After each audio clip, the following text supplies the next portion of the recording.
நமஸ்காரம். உங்க கல்பனா ஸ்ரீகாந்த். மகர ராசி மற்றும் மகர லக்ன அன்பர்களுக்கு இந்த சுக்கிர பயிற்சி எப்படி இருக்குன்னு பார்க்க போறோம். சுக்கிர பயிற்சி எப்போ தெரியுமா? ஜனவரி 28ஆம் தேதியிலிருந்து உங்களுக்கு மே 31ஆம் தேதி வரைக்கும் சுக்கிர பயிற்சி. இந்த சுக்கிரன் உங்களுக்கு 3ஆம் வீட்டுக்கு வரார். அவர் உங்களுடைய 5ஆம் வீட்டுக்கும் அதிபதி, அவர் தான் உங்களுடைய 10ஆம் வீட்டுக்கும் அதிபதி. இப்போ ஃபர்ஸ்ட் பாயிண்ட் உங்களுக்கு நச்சுன்னு சொல்லணும் அப்படின்னா, நீங்க எடுக்கக்கூடிய அனைத்து முயற்சிகளும் வெற்றியில தாங்க போய் முடியும். டவுட்டே கிடையாது. பொதுவாகவே மகர ராசி சந்தோஷம்னாலே என்னன்னு தெரியாத ஒரு நிலைக்கு தள்ளப்பட்டுட்டீங்க. நிறைய உங்களுக்கு கெட்ட பேர். நீங்கள் எதை பேசினாலும் தப்பு, எதை பார்த்தாலும் தப்பு. ஹஸ்பண்ட் அண்ட் ஒய்ஃப் உறவு நிறைய பேருக்கு பிரச்சனை. புதுசாக கல்யாணம் ஆயிருந்த மகர ராசி ஆட்கள் எல்லாமே இந்த 7.5 சனியில் தத்தளிச்சு போனீங்க. அது மட்டும் இல்லை, ஒரு கோஆர்டினேஷன் அப்படின்றது ஹஸ்பண்ட் அண்ட் ஒய்ஃப் கிட்ட மட்டும் இல்லை, எல்லா சூழ்நிலையிலையும் இல்லை. நீங்கள் ஒர்க் பண்ணிட்டு இருந்தீங்க அப்படின்னா நீங்கள் சொல்கிறத உங்களுடைய பார்ட்னர் கேட்கவே மாட்டாங்க. நீங்கள் பிஸ்னஸ் அப்படின்னு நடந்துட்டு இருந்தீங்கன்னா நீங்கள் ஒரு ஆர்டர் வாங்கியிருப்பீங்க, ஆனால் அந்த ஆர்டரை உங்களுடைய ஜாப் ஒர்க்கர் செஞ்சே கொடுக்க மாட்டாங்க. நீங்கள் ஒன்று சொன்னால் அவங்களுக்கு ஒன்று புரியும். நீங்கள் ஆர்டரை யாருக்குமே டைமுக்கு நீங்கள் சப்மிட் பண்ணியிருக்கவே மாட்டீங்க. ஒப்பந்தம்ன்ற வார்த்தையே இப்போ அலர்ஜியாக உங்களுக்கு ஆயிருக்கும். உங்கள் மேலேயே வெறுப்புன்றது வந்திருக்கும். நீங்கள் உங்கள் வாயாலேயே எதையோ ஒன்று பேச போய் உங்கள் குழந்தைகளுக்கும் உங்களுக்கும் நிறைய பிரிவினைகள், ஏன் உறவுகளே உங்களை ஒதுக்கி வச்சக்கூடிய நிலையில தான் இருக்கீங்க. ஆனால் அத்தனைக்கும் பிரம்மாண்டமான ஒரு டேர்னிங் பாயிண்ட் தான் இந்த சுக்கிர பெயர்ச்சி.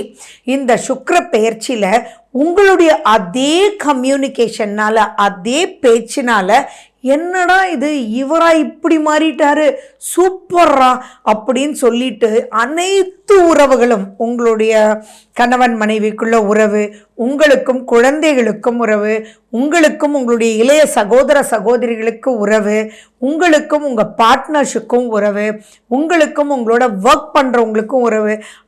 அவ்வளவையே நீங்கள் ஒரு ஆட்டோ ஏறி போகிறீங்கன்னு வச்சுக்கோங்களேன்.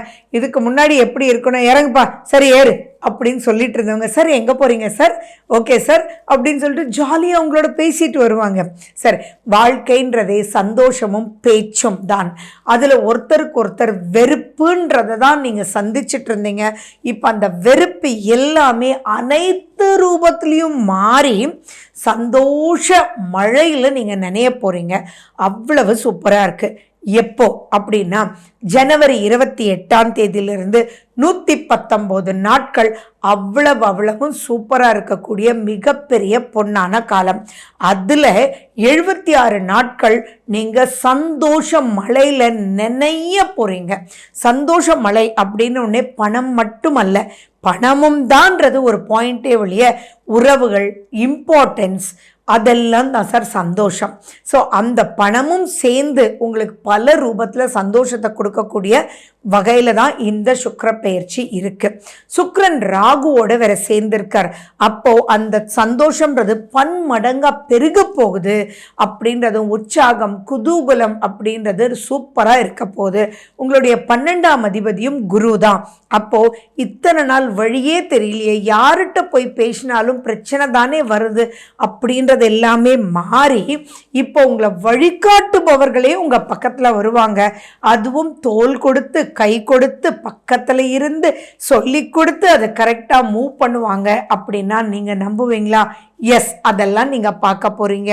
நிறைய பேருக்கு பொருட்கள் திருட்டு போயிடுச்சு. அதே மாதிரி நீங்கள் நம்பி வேலைக்கு கொடுத்தவங்கெல்லாம் அதை தூக்கிட்டு போயிட்டாங்க.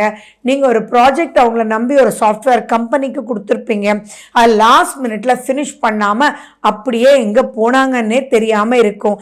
இதெல்லாம் நீங்கள் க்ராஸ் பண்ணீங்கல்ல, இப்போ அவங்களே தானாக சார் சாரி சார், நான் இன்னொரு கம்பெனிக்கு போயிட்டேன், திடீர்னு அந்த கம்பெனி க்ளோஸ் பண்ணிட்டாங்க, எனக்கு இப்போ தான் சார் ஞாபகம் வந்துச்சு, உங்களுக்கு நான் ஒரு 3 days ஒர்க் பண்ணி இதை ஃபினிஷ் பண்ணி கொடுத்துட்டு போகிறேன் சார் அப்படின்னு சொல்லுவாங்க. அப்போ அப்பாடான்னு இருக்கும். ஸோ விரயம்ன்றது மகர ராசிக்காரங்க பார்க்காத விரயமே இல்லை. ஹெல்த்தில் விரயம், ஃபேமிலி மெம்பர்ஸ் ஹெல்த்தில் விரயம், உங்கள் ஹெல்த்தில் விரயம், எலும்பு தேய்மானம், பாதங்களுடைய கஷ்டம், இதெல்லாம் ரொம்ப இருந்தது. அத்தனைக்கும் ஒரு விமோச்சனம் பல ரூபத்தில் உங்கள் கதவுகளை தட்டும். ஸோ இது விமோச்சனம் மிக்க பெரிய பெரிய அமைப்புகளை தேடி கொடுக்கும். இப்போ நீங்கள் பண்ண வேண்டியதெல்லாம் முக்கியம் என்னென்னா, இப்போ நடக்கிற தசாபுத்தி எப்படி இருக்குன்னு பாருங்கள். உங்கள் ஜாதகத்தில் சுக்கிரனுடைய நிலை எப்படி இருக்குன்னு பாருங்கள். அதே மாதிரி உங்கள் இளைய சகோதர சகோதரிகளோட நிறைய பேர் சண்டை போட்டுட்டீங்க அண்ட் நிறைய சொத்து பிரச்சனைக்குள்ளே மாட்டிகிட்டு இருக்கீங்க. இப்போ நீங்கள் போய் யாரினால் இந்த பிரச்சனை முடியாமல் இருக்கோ வாலண்டியராக எப்போ ஜனவரி 28க்கு பிறகு நீங்கள் அவங்களோட ஃபோன் பண்ணி பேசும்போதே அங்கே ஒரு ஸ்மூத்தாக மியூச்சுவலாக நீங்கள் 2 பேரும் மனசு விட்டு பேசி அவங்க சொல்கிறதும் நீங்கள் சொல்கிறதும் அங்கே கம்யூனிகேஷன் 3ன்னா கம்யூனிகேஷன். அந்த கம்யூனிகேஷன் மூலிமா உங்களுக்கும் சாதகமாக அவங்களுக்கும் சாதகமாக எத்தனை வருஷங்களாக போயிட்டு இருந்த வழக்குகள் கூட இப்போ ஒரு எண்டுக்கு வந்து திருப்தியாக அப்பாடின்னு சந்தோஷப்படக்கூடிய மிக அற்புதமான காலகட்டம் மகர ராசி மகர லக்ன அன்பர்களே. இதில் வக்ரகதி பீரியடில் கொஞ்சம் நீங்கள் கேர்ஃபுல்லாக இருக்கணும். அந்த இடத்துல ஸ்பீட் எடுத்துடக்கூடாது. அந்த வக்ரகதி காலம் எப்போ நோட் பண்ணிக்கோங்க. அது மார்ச் 1 ஏப்ரல் 12 வரைக்கும் 43 நாட்கள். ஸோ இந்த காலகட்டத்தில் உங்கள் முயற்சிகள் இருக்கலாம், பட் எக்ஸ்பெக்டேஷனை கொஞ்சம் கம்மியாக வச்சுக்கோங்க. அடுத்தது மெயின் பாயிண்ட் வந்து இப்போ எல்லாமே சூப்பராக நடக்குதுடா அப்படின்னு சொல்லிட்டு மெகாவா எதுலேயும் இன்வெஸ்ட் பண்ணிடாதீங்க. மெகாவா ஒரு விஷயத்துக்கு நீங்கள் லோன் வாங்கிடாதீங்க. மெகாவா எந்த ஒரு பிரச்சனைக்குள்ளேயும் மாட்டிக்காதீங்க. ஸோ இந்த ஒரு பாயிண்ட் மட்டும் நான் சொன்ன இந்த காலகட்டம் எப்போ மார்ச் 1 ஏப்ரல் 12 வரைக்கும் மட்டும் கொஞ்சம் கேர்ஃபுல்லாக இருந்தீங்கன்னா போதுமானது. அதே மாதிரி இந்த அளவுக்கு சூப்பராக இல்லாமல் சூப்பராக இருக்கக்கூடிய இன்னொரு பீரியடும் இருக்குது.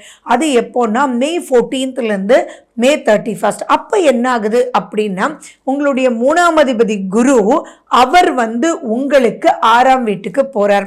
ஸோ அப்படி இருக்கும்போது அந்த குரு பலன் கொஞ்சம் வந்து குறையும். அப்படின்னா என்ன, கொஞ்சம் டிலே ஆகும், ஆனால் ப்ராப்ளம் எதுவும் இல்லை. ஸோ இதெல்லாம் நீங்கள் தெரிஞ்சுக்கோங்க. அதே மாதிரி நான் வந்து மார்ச் மாத பலன்லேயும் இதை பற்றி சொல்லுவேன், மே மாத பலன்லேயும் இதை பற்றி சொல்லுவேன். ஸோ மாத பலன் நீங்கள் சப்ஸ்கிரைப் பண்ணி பார்த்துட்டே வரும்போது இந்தந்த மாதம் எது எது பண்ணணும் அப்படின்றத தெரிஞ்சுக்கிட்டு நீங்கள் மூவ் பண்ணும்போது லைஃப்பில் சேலஞ்சஸ் கண்டிப்பாக வரும். சேலஞ்ச் இல்லாத யாருமே கிடையாது.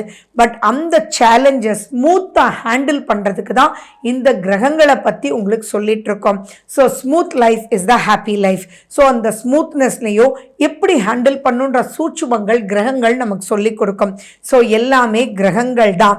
ஸோ இதில் இன்னும் சூப்பராக பிரமாதமாக நீங்கள் சந்தோஷமாக இன்ட்ரெஸ்டோட மூவ் பண்ணி போகிறதுக்கு சுக்கிரனுடைய ஸ்லோகங்கள் நீங்கள் சொல்லலாம், சுக்கிரனுடைய கோயில்களுக்கு நீங்கள் போயிட்டு வரலாம், அண்ட் விஷ்ணு சஹஸ்ரநாமம் நீங்கள் கேட்கலாம். இதெல்லாம் செய்ய செய்ய செய்ய ஆட்டோமேட்டிக்காக அபிவிருத்தின்றது பிரம்மாண்டமாக இருக்குது. ஸோ யூஸ் பண்ணுங்கள். ஃபண்டாஸ்டிக்காக ஜெயிச்சு ரசிச்சு சந்தோஷம்ன்றதே மறந்த நீங்கள் சந்தோஷ மலையில் நினைஞ்சு எதெல்லாம் சந்தோஷப்பட்டீங்கன்னு எனக்கு கமெண்ட் பண்ணுங்கள்.